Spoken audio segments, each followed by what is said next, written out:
Okay. Meron talagang matutulog pagdating. Dahil sa pagod. Yan ang gusto eh. Yung magagagala. Pero na-enjoy nito na ako kauban. Oo. Halika na. Di pa na mo ulit. Ay, oo. Kasama niya yung mga ano. Eli! Marublob ka dyan. Kasama niya yung mga kasama niya. Yan.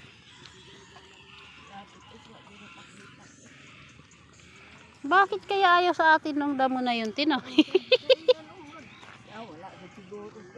Wala ka ilang tuwa. Ibig sabihin ko, ipaanit lang di kanila. Kaya nga.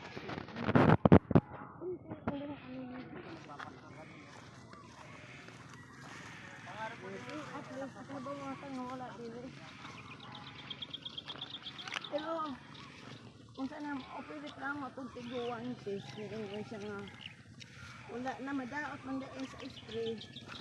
Pag tag-ulan, lumalabas daw yan. Eli, Eli! Tabi, tabi! Matalsikan ka, te.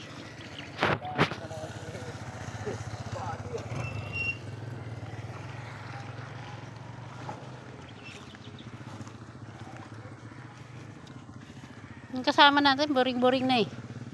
Hindi pwede yan pumunta dito, Tinano, kasama yung mga yon.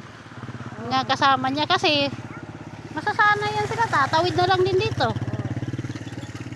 Baka pala anak ni Boboy, naong natin, yan kawa na gitanod.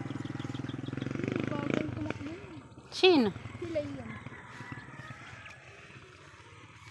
Nandito yun. Uwian na, hindi na masaya. Lulublob na naman si Ate Bibit sa ilog.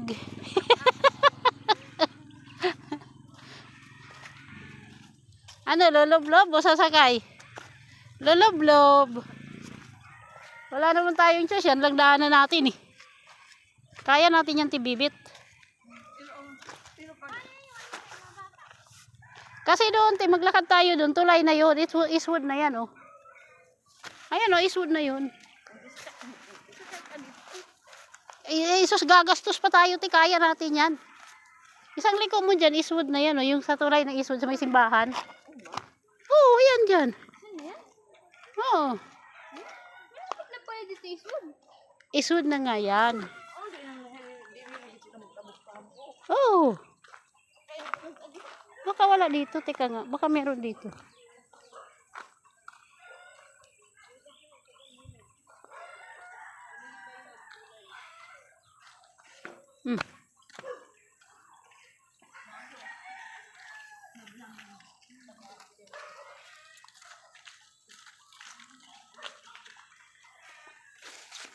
Wala din.